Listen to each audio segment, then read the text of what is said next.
एक पुरसुकून सुबह थी। सूरज की पहली किरणें धरती को अपनी गर्माहट से सहला रही थीं।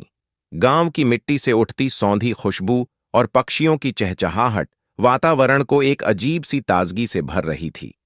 यह गांव बहुत बड़ा नहीं था, बस कुछ 100 घरों का छोटा सा इलाका, जिसे लोग नूरपुर के नाम से जानते थे।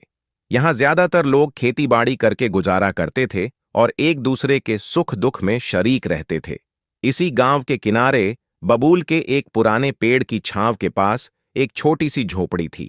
उसी में रहते थे हाजी मोहम्मद साहब, एक उम्र दराज और सीधी सादी फितरत के किसान। उनकी दाढ़ी सफेद थी, आंखों में शफ्फाफी और चेहरे पर एक सुकून भरी रौनक थी जो हर किसी को खींच लेती थी। हाजी साहब को गांव वाले बहुत इज्जत देते थे। वजह थी उनकी ईमानदारी, नम्रता और अल्लाह पर बेपनाह भरोसा। वे न कभी किसी का हक मारते, न ही कभी शिकायत करते। जब कोई परेशानी आती तो वो बस कहते, सब्र करो बीबी, अल्लाह की रहमत हर गम से बड़ी होती है। उनके साथ उनकी बीवी अमीना भी रहती थीं। वह भी सादगी और तहजीब की मिसाल थी। उनकी कोई औलाद नहीं थी, लेकिन दोनों ने एक दूसरे के सहारे जिंदगी को इबादत की तरह जिया था। हाजी साहब की आमदनी का जरिया बस थोड़ी सी जमीन थी, एक छोटा सा खेत जो झोपड़ी के पीछे फैला हुआ था। वहां वे गेहूं, सरसों और थोड़ी बहुत सब्जियां उगाते थे। लेकिन पिछले 3 सालों से बारिश नहीं हुई थी। आसमान जैसे रुठ गया था। खेत सूख चुके थे। कुएं का पानी खत्म हो चला था। जानवर भी घास के बिना दुबले हो गए थे। अमीना भी हर रात चुपचाप आंसू पोंछतीं और अल्लाह से दुआ करतीं। लेकिन हाजी साहब हर बार मुस्कुराकर कहते, बीबी मत रो, अगर अल्लाह ने पेट दिया है तो रोटी भी देगा। हमारी हालत भले ही मुश्किल में हो, लेकिन हमारा ईमान मजबूत है। इसी मुश्किल हालात में भी हाजी साहब ने कभी हराम का एक दाना तक अपने घर में नहीं आने दिया। कई बार गांव वालों ने उन्हें उधार देने की पेशकश की। कुछ ने तो मुफ्त अनाज भी देना चाहा, लेकिन उन्होंने विनम्रता से मना कर दिया। जब तक हाथ चल रहे हैं, अल्लाह की जमीन पर मेहनत करूंगा, और जब नहीं चलेंगे तो अल्लाह खुद मदद करेगा।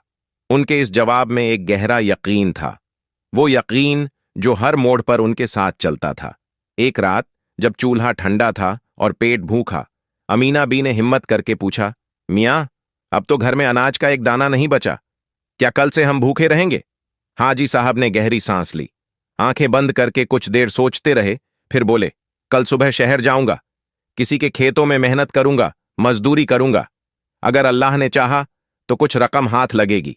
वह हमें कभी बेसहारा नहीं छोड़ेगा। रात गुजर गई। सुबह का उजाला फैला।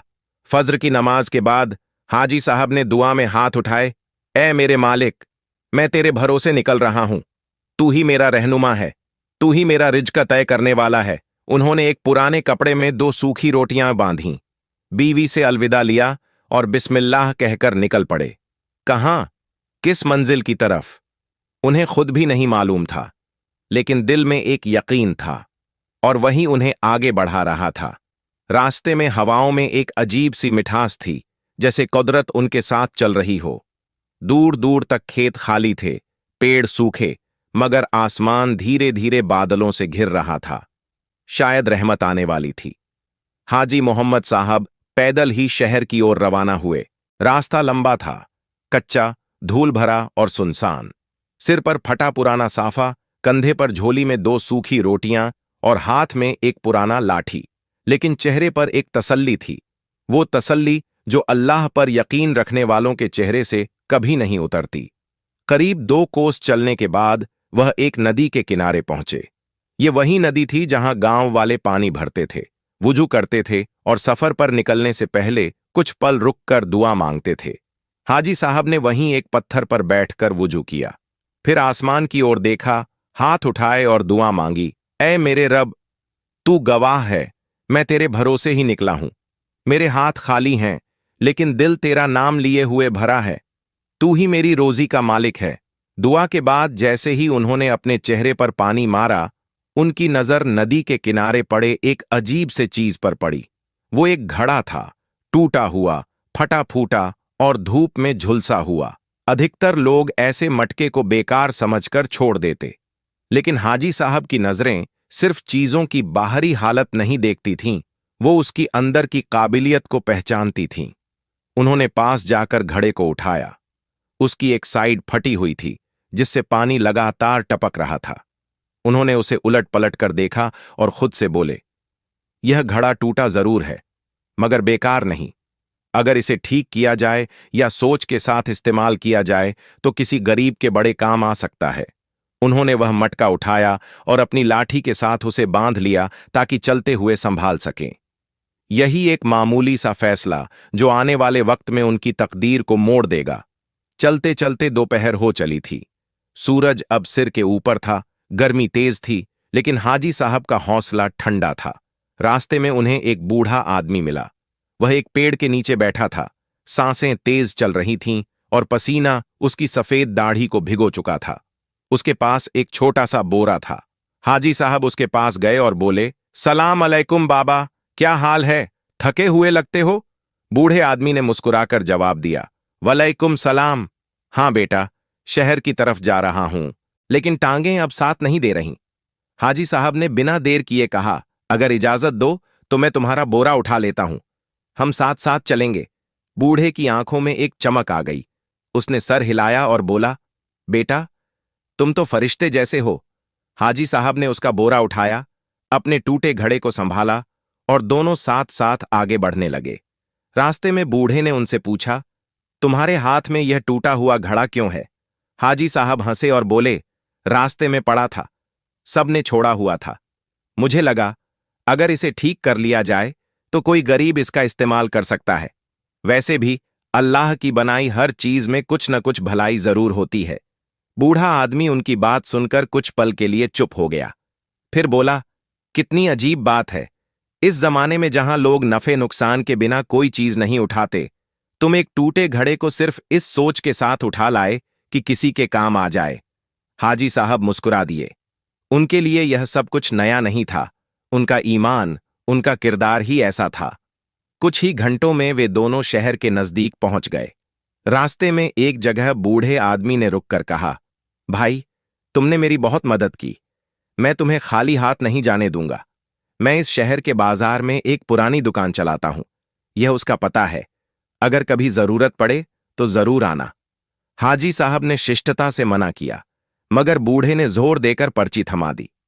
यह दुनिया लेने और देने से चलती है, लेकिन जो दिल से देता है उसका बदला दिल से ही दिया जाता है।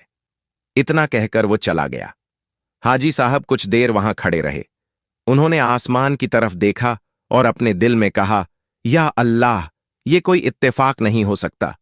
ये तो तेरी रहमत की पहली दस्तक है। और इस तरह एक टूटा घड़ा, एक थका हुआ बुजुर्ग और एक सादा सा इंसान, तीनों मिलकर एक नए सफर की बुनियाद रख चुके थे।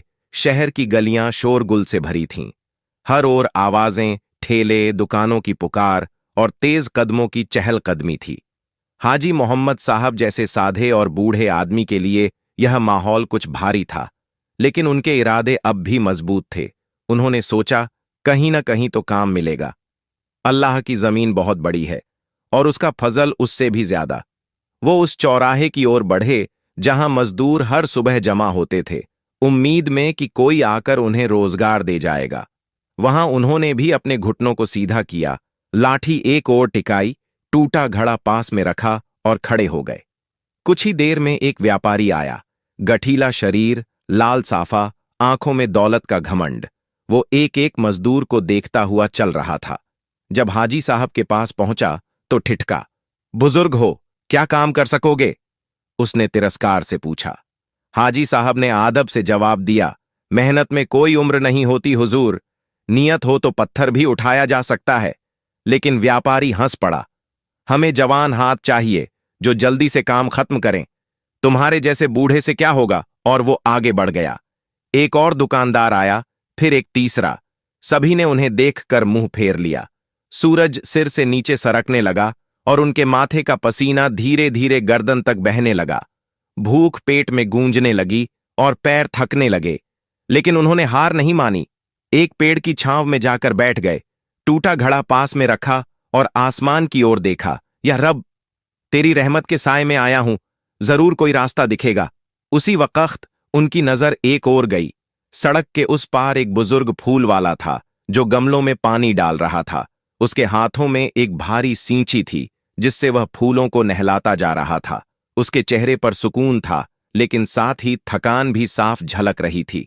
हाजी साहब उठे, लाठी संभाली और उस ओर चल पड़े।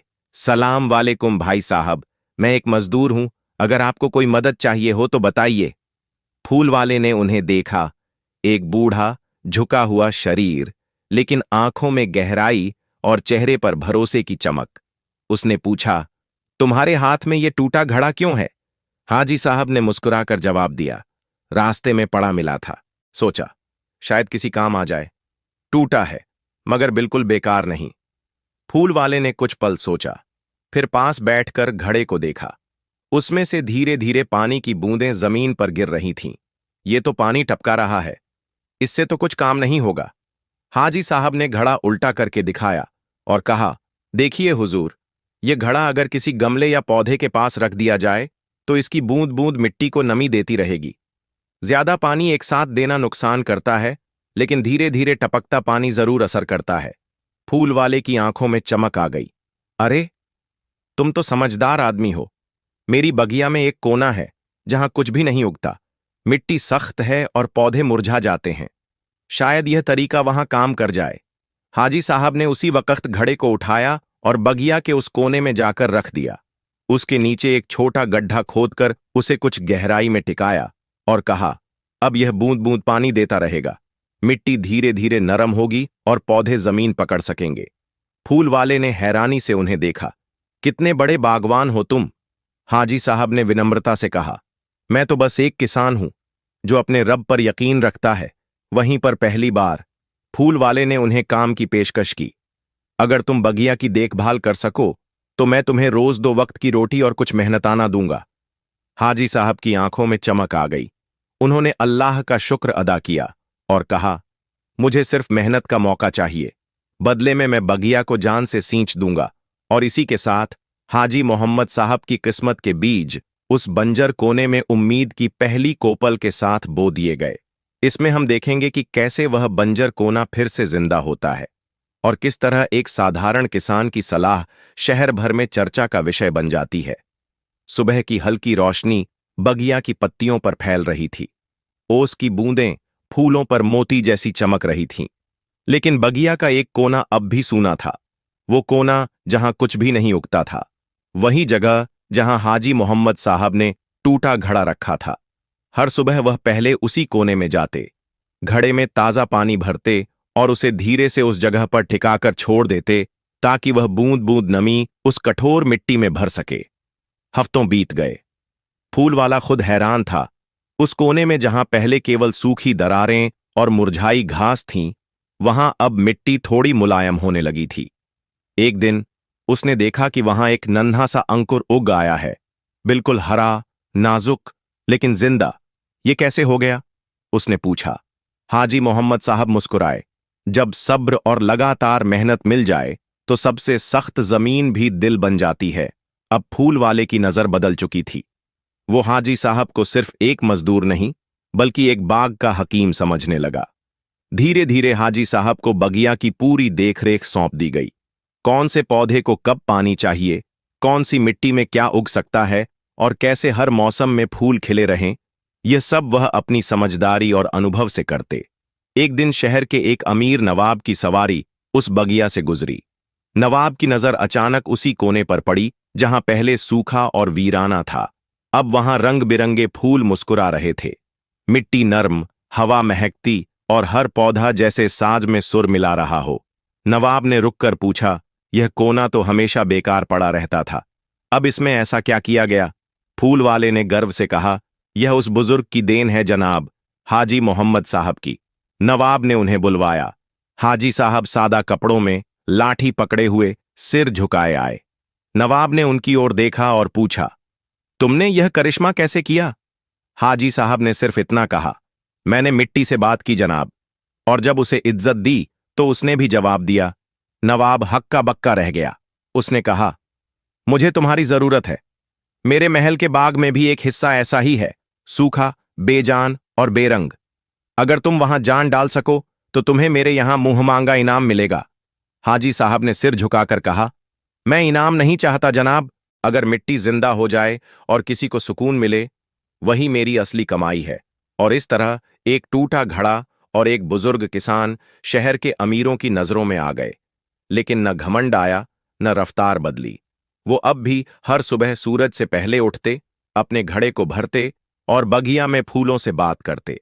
नवाब सादत अली खान, शहर का सबसे रुतबेदार और रसूखदार व्यक्ति, जिसकी हवेली सोने की जालीदार खिड़कियों और संगमरमर की दीवारों से सजी थी। उसके महल के चारों ओर फैला हुआ बाग एक समय में शाही बाग कहलाता था, लेकिन अब उसका एक हिस्सा मर चुका था। वहां सिर्फ पतझड़ की खामोशी थी। जब नवाब ने हाजी मोहम्मद साहब की सादगी और सूखी जमीन को हरा भरा बनाने की काबिलियत देखी, तो उसने उन्हें अपने महल बुलवाया। हाजी साहब जैसे ही महल में दाखिल हुए, उन्हें संगमरमर की सीढ़ियां, महंगे गलीचे और चमचमाते झूमर देखकर एक पल को आंखें मिचानी पड़ीं। अमीना बीबी साथ थीं, सिर पर दुपट्टा और हाथ में छोटी पोटली। नवाब ने दोनों का भव्य स्वागत किया और एक सुंदर सा छोटा घर महल के पीछे रहने के लिए दे दिया। वहां नौकर चाकर, पंखा झलने वाले और हर वक्त अदब से सलाम करने वाले खड़े रहते। हाजी साहब को एक मुलायम बिस्तर पर सुलाया गया, लेकिन उनके चेहरे पर बेचैनी थी। बीबी, मैं इतना नर्म बिस्तर नहीं जानता, उन्होंने कहा। मुझे तो मिट्टी की खुशबू चाहिए नींद के लिए। अगले दिन नवाब खुद उन्हें अपने बाग के उस हिस्से में ले गया जहां कोई फूल नहीं खिलता था। वहां कंटीली झाड़ियां, सूखी जमीन और बेबस पौधे पड़े थे। ये जमीन जिद्दी है हाजी साहब। बड़े बड़े माली बदल दिए, लेकिन किसी से कुछ न होगा। अगर आप कुछ कर सकें तो मैं आपको इस बाग का मालिक बना दूंगा। हाजी साहब ने बाग की मिट्टी उठाकर सूंघी, उस पर हाथ फेरा और बोले, जमीन कभी जिद्दी नहीं होती हुजूर। इंसान की नीयत में जिद होती है। इस जमीन को बस भरोसा चाहिए। नवाब तो चुप हो गया, लेकिन वहीं खड़े एक और माली, अब्दुल, जो कई सालों से नवाब के बाग में काम कर रहा था, भीतर ही भीतर जल गया। अब्दुल खुद को बाग का मालिक समझता था। वह बड़ा घमंडी और चालाक था, लेकिन पिछले कई सालों में वह उस बेजान कोने को हरा नहीं कर पाया था। अब जब एक बुजुर्ग किसान उसकी जगह ले रहा था, तो उसकी आंखों में ईर्ष्या की आग जलने लगी। वो दूसरों से कहता, क्यों एक बूढ़े को इतनी इज्जत दे रहे हैं? हम तो बरसों से यहां हैं। अब्दुल ने मन ही मन ठान लिया कि हाजी साहब को नीचा दिखाना है। हाजी मोहम्मद साहब ने सबसे पहले पुराने घड़े की तलाश की, जो उन्होंने फूल वाले की बगिया से लाया था। उसे नए धागों से बांधा, चूने से दरारें ढंकी, लेकिन छोड़ दी एक छोटी सी जगह जिससे पानी टपके। फिर उन्होंने हर रोज सवेरे उसी कोने में जाकर पानी टपकाना शुरू किया। साथ ही मिट्टी में खुदाई की, पुराने पत्ते मिलाए और समय समय पर गोबर की खाद डाली। लोग हंसते थे, ये क्या तरीका है? बूंद बूंद पानी से कोई बाग उगता है क्या? इसे तो पानी की बर्बादी कहते हैं। लेकिन हाजी साहब मुस्कुराकर जवाब देते, अल्लाह का दिया हर कतरा जब सही जगह गिरता है तब बरकत बनता है। एक रात अब्दुल ने सोचा कि अगर घड़ा ही न रहे तो हाजी साहब की तकनीक खत्म हो जाएगी। उसने चोरी छिपे जाकर घड़ा तोड़ने की कोशिश की, लेकिन जैसे ही उसने हाथ बढ़ाया, अमीना बी सामने आ गईं। उन्होंने अब्दुल को पहचान लिया। अगले दिन अमीना बी ने हाजी साहब से कहा, मियाँ, लोग तुम्हारी मेहनत से नहीं, तुम्हारी जगह से डरते हैं। हाजी साहब बोले, जो डरता है वह हक को रोक नहीं सकता। सच्चाई की जड़ें बहुत गहरी होती हैं बीबी। 2 महीने बीते। एक दिन जब सुबह की रोशनी बाग पर पड़ी, तो वह कोना जो बंजर था, अब हरे रंग की चादर ओढ़े हुए था। छोटे फूल निकल आए थे। सूरजमुखी, गुलाब और चमेली की महक दूर तक जा रही थी। नवाब दौड़ा दौड़ा वहां आया। उसने देखा, न सिर्फ पौधे खिले हैं, बल्कि मिट्टी नर्म हो गई है, कीड़े और चिड़ियां भी लौट आई हैं। उसने कहा, हाजी साहब, आपने तो मरे हुए बाग में जान डाल दी। आप अब इस बाग के सरदार हैं। अब्दुल अब कुछ कहने लायक नहीं बचा, लेकिन हाजी साहब ने उसकी ओर देखा और कहा, बाघ की मिट्टी माफ करना जानती है अब्दुल। अगर तू चाहे तो मैं तुझे अपना साथी बना सकता हूं। अब्दुल की आंखें भर आईं। उसने कहा, मुझे माफ कर दो हाजी साहब, मैं तो जलन में अंधा हो गया था। और इस तरह एक टूटा घड़ा, एक किसान की ईमानदारी और सब्र और नवाब की कोशिश से एक नया अध्याय शुरू हुआ। बाग अब फिर से शाही बना, लेकिन इस बार उसकी जड़ें मिट्टी में नहीं, इंसानियत में थीं। बाग की बहारें लौट आई थीं। टूटा घड़ा, जो कभी हंसी का पात्र था, अब नवाब के महल की शान बन गया था। हर सुबह बाग की नर्म मिट्टी से उठती महक जैसे अल्लाह की रहमत का पैगाम होती। लोगों ने देख लिया था कि सब्र, यकीन और नेक नीयत किस तरह बंजर को गुलजार बना सकती है। हाजी मोहम्मद साहब अब सिर्फ एक माली नहीं थे, वो अब इल्म और तजुर्बे के खजाने माने जाने लगे। नवाब ने हुक्म जारी कर दिया, शहर के हर बाग में अब हाजी मोहम्मद साहब की सलाह से काम होगा। लोग अब हाजी साहब से मिलने आते, किसान, ताजिर, मदारिस के उस्ताद और यहां तक कि काजी साहब भी। सबका एक ही सवाल होता, हाजी साहब, आपने उस टूटी चीज से बरकत कैसे पाई? वो मुस्कुराकर जवाब देते, जो चीज इंसानों को बेकार लगे, अल्लाह उसी में हिकमत रखता है। टूटा घड़ा नहीं, मेरा भरोसा काम आया और हर कतरे की कद्र की। अमीना भी हर रोज एक छोटी सी डायरी में लिखती थीं, आज एक मदरसे के बच्चों ने बाग की मिट्टी को छूकर दुआ की। मोहम्मद अब सिर्फ माली नहीं, अब एक इल्म वाला बंदा बन गया है। लेकिन जहां रोशनी बढ़ती है, वहां साया भी गहरा होता है। नवाब के एक दूर के रिश्तेदार मिर्जा कमर उद्दीन बेग को हाजी साहब की लोकप्रियता खटकने लगी। कमर उद्दीन खुद को अगले नवाब के पद का उत्तराधिकारी समझता था, लेकिन अब लोगों की नजरों में हाजी मोहम्मद साहब का जिक्र था। एक मामूली किसान अब शहजादों के बीच बैठता है, ये तो मेरी तौहीन है। उसने एक चाल सोची, हाजी साहब की मेहनत को जादू का नाम देने की। मस्जिद के बाहर अफवाहें फैलना शुरू हुईं। कहते हैं वो घड़ा कोई तावीज है, वो जो पानी टपकता है उसमें कुछ पढ़ा हुआ होता है। मोहम्मद साहब ने बाग से चुपके से खजाना निकाला है। एक सुबह काजी साहब का एक नुमाइंदा आया। उसने हाजी मोहम्मद साहब को बुलाया और कहा, आप पर इल्जाम है कि आप जादू और टोना करके लोगों को धोखा दे रहे हैं। नवाब सादत अली खान गुस्से में आया। उसने कहा, यह बेबुनियाद है, लेकिन सबूत चाहिए।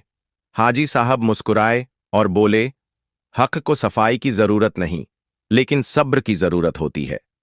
काजी साहब ने ऐलान किया, अगर हाजी मोहम्मद साहब एक और बंजर जमीन को सिर्फ अपने तरीके से हरा कर दिखा दें, बिना किसी तावीज, टोने या छुपे हुए नुस्खे के, तो उन्हें बेगुनाह माना जाएगा, वरना उन्हें शहर शहर छोड़ना होगा। नवाब को यह शर्त नागवार गुजरी, लेकिन हाजी साहब ने विनम्रता से कहा, जो सच्चा होता है वो हर बार इम्तिहान देने को तैयार होता है। उन्हें शहर के बाहर पुराने कब्रिस्तान के पास की जमीन दी गई, एक ऐसी जगह जहां कोई जाने से भी डरता था। लोग कहते थे, वहां जिन्हों का साया है, पेड़ नहीं उगते। वहां की मिट्टी काली और सख्त थी। अमीना बी ने पूछा, मियां, क्या अब भी वो टूटा घड़ा ही साथ होगा? हाजी साहब बोले, वो अब भी मेरे साथ है, लेकिन मिट्टी को बदलने से पहले हमें लोगों की सोच को बदलना होगा बीबी। अब कहानी अगले इम्तिहान की तरफ बढ़ रही है। अंधेरे का डर और उजाले की उम्मीद जिस जमीन को हाजी मोहम्मद साहब को सौंपा गया था, वह शहर के एक कोने में थी, वीरान, डरावनी और बिल्कुल उजाड़। वहां कभी एक पुराना कब्रिस्तान हुआ करता था, लेकिन अब सिर्फ झाड़ झंखाड़ और कांटों का डेरा था। लोग वहां दिन में भी जाने से डरते थे। कहते थे, वहां रातों को अजीब आवाजें आती हैं, जिन्हों का बसेरा है वहां। जो वहां काम करता है वो बीमार पड़ जाता है। कमर उद्दीन की चाल सफल होती दिख रही थी। उसने शहर में अफवाह फैलाई कि देखो, हाजी मोहम्मद अब जिन्हों के साथ खेती करेंगे। शायद वो उन्हीं से मदद लेते थे। कुछ लोग हंसते, कुछ डरते, लेकिन सबकी निगाहें हाजी मोहम्मद साहब पर थीं। पर वो न डरे न झिंझके। अल्लाह पर उनका यकीन पहले से भी ज्यादा मजबूत था। सुबह की नमाज के बाद हाजी साहब ने पुराने टूटी लकड़ी के दरवाजे से उस जमीन पर कदम रखा। उनकी आंखें बंजर धरती से मिलीं। कांटे, पत्थर और काले धब्बों वाली मिट्टी थी, मानो किसी जख्मी शरीर को देख रहे हों। उन्होंने धीरे से कहा, अस्सलामु अलैकुम, ऐ धरती, मैं तुझे सजाने आया हूं, जलाने नहीं।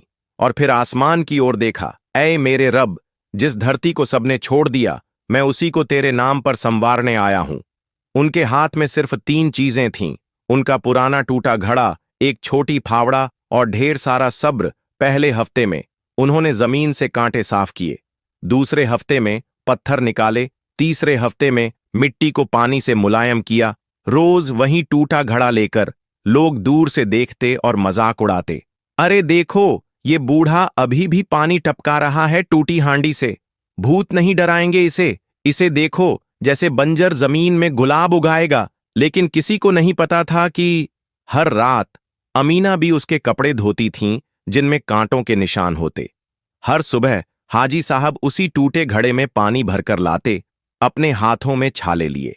एक शाम जब सूरज ढल रहा था और परिंदे अपने घोंसलों को लौट रहे थे, हाजी साहब मिट्टी पर बैठे कुछ दाने बो रहे थे। अचानक उन्होंने सुना एक धीमी रहस्यमयी आवाज। तुम यहां क्या कर रहे हो ए इंसान? हाजी साहब चौंके नहीं, बल्कि बोले, अगर तू जिन्न है तो जान ले, मैं यहां तेरी जमीन नहीं ले रहा। मैं तो सिर्फ उसे जिंदा करना चाहता हूं। कुछ देर खामोशी रही, फिर वही आवाज। हम यहां सदियों से हैं, किसी ने कभी इतनी नरमी से हमसे बात नहीं की। फिर अचानक पास की सूखी जमीन से एक ठंडी हवा उठी और एक नर्म सी रोशनी चमकी। एक जिन्न प्रकट हुआ, बुजुर्गों जैसा चेहरा, लंबा कुर्ता और आंखों में अजीब सी चमक। मैं जमीन का रक्षक हूं। मैंने सैकड़ों इंसानों को यहां रोते देखा, लेकिन तुम, ए मोहम्मद, तुम तो दुआओं में मुस्कुराते हो। हाजी साहब ने सिर झुकाया। मैं तो बस मेहनत करता हूं, मदद ताकतवर अल्लाह से चाहता हूं। जिन्न ने सिर झुकाया और कहा, मेरे पास कुछ नहीं, लेकिन मैं इस जमीन की मिट्टी को नर्म कर दूंगा ताकि तेरे बीज अंकुरित हों। मेरा बस इतना ही करम होगा। फिर वो हवाओं में घुल गया और जमीन की मिट्टी, जो कल तक काली और सख्त थी, अब एक नर्म भीगी हुई चादर जैसी हो गई। 3 हफ्तों में उन बीजों से छोटे छोटे हरे अंकुर निकलने लगे। लोग हैरान हो गए। काजी साहब ने खुद आकर देखा और कहा, यह कैसे मुमकिन है? ये जमीन तो बंजर थी। हाजी साहब बोले, जहां दुआओं के साथ मेहनत हो, वहां नामुमकिन कुछ नहीं। कमर उद्दीन का चेहरा उतर गया। अब हाजी साहब पर जादू का इल्जाम लगाना और मुश्किल हो गया। मदरसे के बच्चों को अब वहां पढ़ाया जाता। देखो, इस जमीन को जिसने गुलजार बनाया, वो कोई अमीर नहीं था, वो था एक सब्र करने वाला गरीब इंसान। कमर उद्दीन अब बौखला गया था। जिस खेत को उसने जिन्हों वाली जमीन कहकर बदनाम किया था, अब वही खेत हरियाली की मिसाल बन गया था। लोग वहां जाकर बीज लगाने की सलाह मांगते। मदरसे के बच्चे हाजी साहब से सब्र और ईमान के मतलब पूछते, और यहां तक कि शहर के अमीर लोग भी पूछने लगे, हमें भी ऐसी जमीन दो जहां बरकत हो। कमर उद्दीन ने अब अंतिम वार की योजना बनाई। उसने शहर में एक बड़ा जलसा आयोजित किया, जहां सब जमींदार, व्यापारी और बड़े मौलवी बुलाए गए। मंशा ये थी कि हाजी मोहम्मद को सबके सामने झूठा, धोखेबाज और जादूगर साबित किया जाए। ऐलान हुआ, जलसे में खुलासा होगा कि कैसे एक टूटा घड़ा और बंजर जमीन में जिन्हों की मदद से फसल उगाई गई। शहर में डुगडुगी पिटवाई गई। काजी साहब और शहर की जनता को ये सब जांच की नजर से बुलाया गया, लेकिन हाजी मोहम्मद साहब ने इस पर भी सब्र किया। उन्होंने सिर्फ एक बात कही, अगर मेरी सच्चाई छुपी है तो मेरा रब उसे उजागर करेगा, और अगर मैं गलत हूं तो मुझे सजा मंजूर है। जलसे का मंच ऊंचा था, हर तरफ रोशनी और भीड़ थी। कमर उद्दीन ने मंच पर चढ़कर अपनी चिरपरिचित मुस्कुराहट से कहा, भाइयों, आज मैं आपको उस रहस्य से पर्दा उठाने आया हूं जो हाजी मोहम्मद की कामयाबी के पीछे छुपा है। फिर उसने अपने आदमी को इशारा किया। एक बड़ा थैला मंच पर लाया गया, जिसमें से निकला एक नकली जिन्न का लिबास। कमर उद्दीन बोला, यही वो जिन्न है जो रात को उस जमीन में दिखाई देता था। हाजी मोहम्मद ने इसे किराए पर रखा था, लोगों को डराने के लिए। भीड़ में शोर मच गया। कुछ लोग हैरान, कुछ हंसने लगे। हाजी साहब चुपचाप बैठे रहे, चेहरा रोशन, आंखों में ठहराव। अचानक भीड़ से एक आवाज आई, ये झूठ है। अमीना भी मंच पर आईं। उनके हाथ में था वही पुराना टूटा घड़ा। उन्होंने सबके सामने कहा, ये घड़ा हर रोज मेरे शौहर के हाथ में होता था। जब लोग सोते थे, वो दूर से पानी भरकर लाते थे, कांतों से लहूलुहान होकर खेत साफ करते थे, और तुम कहते हो कि उनकी मेहनत जादू थी। भीड़ शांत हो गई। अब हाजी मोहम्मद साहब खड़े हुए। काजी साहब ने उन्हें मंच पर बुलाया और पूछा, क्या आप अपनी सफाई में कुछ कहना चाहेंगे? हाजी साहब बोले, मैंने कुछ नहीं छुपाया। मेरी गवाही मेरी फटी हथेलियां हैं। मेरी गवाही वो पौधे हैं जो अल्लाह के हुक्म से उगे। मैंने सिर्फ एक दुआ मांगी थी कि मेरी मेहनत जाया न जाए। फिर उन्होंने आसमान की तरफ देखा और बोले, ऐ रब, अगर मेरी बात में सच्चाई है तो अपने तरीके से बता दे। जैसे ही उन्होंने ये कहा, आसमान में एक बादल घिरा और जमीन की तरफ एक ठंडी हवा चली। तभी उसी मंच पर वो बूढ़ा जिन्न दिखाई दिया जिसे कमर उद्दीन नकली कह रहा था। लोग दहल गए। असली जिन्न ने कहा, मैंने कभी किसी इंसान को इतनी मोहब्बत से इस जमीन से पेश आते नहीं देखा। ये इंसान हमें इंसानियत का मतलब समझा गया। फिर उसने कमर उद्दीन की तरफ देखा और बोला, जिसने झूठ बोला वो खुद ही अपने जाल में फंसा। कमर उद्दीन घबराकर भागा और भीड़ ने रास्ता नहीं दिया। काजी साहब ने मंच पर ऐलान किया, आज से हाजी मोहम्मद को शहर की बरकत का दाई माना जाएगा और जो भी ईमानदारी से मेहनत करना चाहे उसे उनकी जमीन पर आने की इजाजत है। अमीना बी की आंखों में आंसू थे, मगर ये आंसू खुशी के थे। झूठ चाहे कितना भी चमके, सच्चाई का सूरज एक न एक दिन जरूर उगता है। सब्र की राह में कांटे तो होते हैं, लेकिन आखिर में गुलाब ही खिलते हैं। रात ढल चुकी थी। जलसे की गर्मा गर्मी अब सिर्फ लोगों की फुसफुसाहटों में रह गई थी। हाजी मोहम्मद साहब चुपचाप अपने टूटे हुए घर की तरफ लौटे, लेकिन आज उस टूटे हुए घर की दीवारें भी गवाह बन गई थीं सच्चाई की जीत की। अमीना भी दरवाजे पर खड़ी थीं। उनकी आंखों में एक नई चमक थी, ना कोई डर, ना कोई गम, बस सुकून। हाजी साहब ने दरवाजा खोला, घड़े को उठाकर दरवाजे के पास रख दिया और फुसफुसाकर बोले, अब तू आराम कर, ऐ मेरे साथी। तूने मुझे कभी गिरने नहीं दिया। उस रात शहर की हवाएं भी कुछ कह रही थीं, जैसे हर कोना हाजी मोहम्मद की मेहनत का गीत गा रहा हो।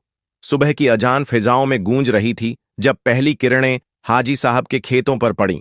कहीं एक किसान अपने बेटे का हाथ पकड़कर कह रहा था, देखो बेटा, ये जमीन बताती है कि अल्लाह मेहनत करने वालों के साथ होता है। बच्चा उस हरे भरे खेत की तरफ देखकर मुस्कुराया और उसकी मासूम आंखों में उम्मीद के फूल खिल उठे। वहीं दूसरी तरफ कमर उद्दीन अब गुमनामी का नाम बन गया था। लोगों ने उसके नाम को धोखा की मिसाल बना लिया। अब लोग कहते, कमर उद्दीन जैसा मत बनो जो जलसे में हार गया और जमीर से भी। मगर असल कहानी अब शुरू हो रही थी।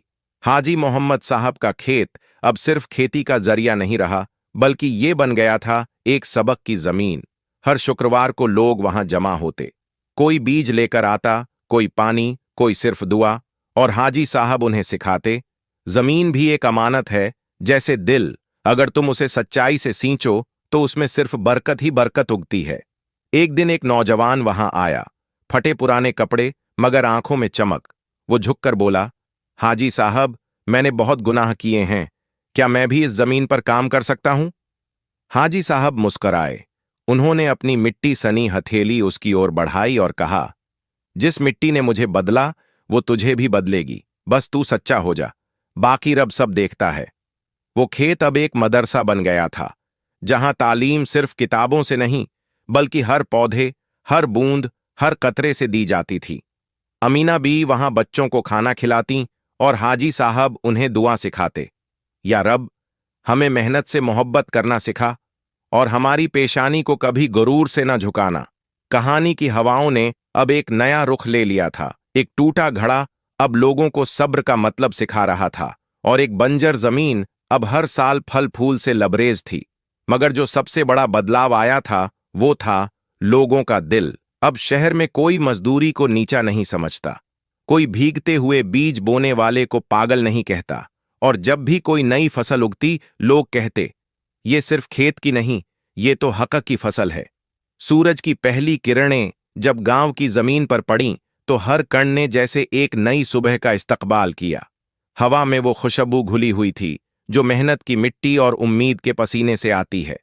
हाजी मोहम्मद साहब सुबह सादिक से पहले ही उठ जाया करते, वुजू करके फज्र की नमाज पढ़ते और फिर अपने पुराने मगर सलीके से रखे हुए कपड़े पहनकर खेत की ओर चल देते। उनका हाथ में वही टूटा घड़ा होता। अब वो सिर्फ एक बर्तन नहीं, बल्कि पूरे गांव की उम्मीद बन चुका था। आज उनका खेत एक नमूना था, न केवल पैदावार के लिहाज से, बल्कि वहां की फिजा, वहां का सलीका, वहां की सादगी और बरकत ने पूरे इलाके को हैरत में डाल दिया था। हाजी साहब हर पौधे से बात करते थे जैसे वो इंसान हो। तू मिट्टी में गड़ा है, मगर तेरा सिर आसमान की तरफ उठा है, जैसे इंसान को होना चाहिए। जमीन से जुड़ा, मगर नजरें रब पर। पास में बैठे बच्चे हैरानी से ये सब देखते। किसी ने पूछा, हाजी चाचा, क्या पौधे हमें सुनते हैं? हाजी साहब मुस्कुराए उन्होंने एक मुरझाए हुए पौधे को पानी देते हुए कहा, बेटा, सुनते ही नहीं, ये तो हमारी नीयत तक पढ़ लेते हैं। अगर तू सच्चे दिल से पानी देगा तो देखना, ये फूल खुद तुझसे बात करेगा। धीरे धीरे गांव में ये बात फैलने लगी कि हाजी मोहम्मद साहब का खेत एक बरकत वाली जमीन है। लोग दूर दूर से वहां आने लगे, कोई सीखने, कोई देखने और कुछ सिर्फ उस टूटे घड़े को छूने के लिए, जिसके बारे में अब कहा जाता था कि उसमें रहमतें टपकती हैं। एक दिन एक साहबजादा टाइप नौजवान आया, शहर से, साफ सुथरे कपड़े, चमचमाते जूते और हाथ में मोबाइल। वो खेत के कोने में खड़े होकर बोला, ये तो एक सिंपल टेक्निक है, ड्रिप इरिगेशन। मैं इसे पंप सिस्टम से बेहतर बना सकता हूं। हाजी साहब ने उसकी ओर देखा और फिर बड़े अदब से बोले, बेटा, टेक्नोलॉजी अच्छी बात है, लेकिन बरकत वहां होती है जहां नियत और सब्र होता है। घड़ा टूटा है, मगर इरादा पूरा है। अब खेत सिर्फ खेती की जगह नहीं थी, वहां छोटे बच्चों को कुरान पढ़ाया जाता, उनकी तालीम के साथ साथ उन्हें हल चलाना, बीज बोना और हराम हलाल में फर्क करना सिखाया जाता। बिल्कुल वैसे ही जैसे किसी वली का जाना होता है, ना शोर, ना घबराहट, सिर्फ रूह की खुशबू और दुआओं की आवाज। गांव के हर शख्स की आंखें नम थीं।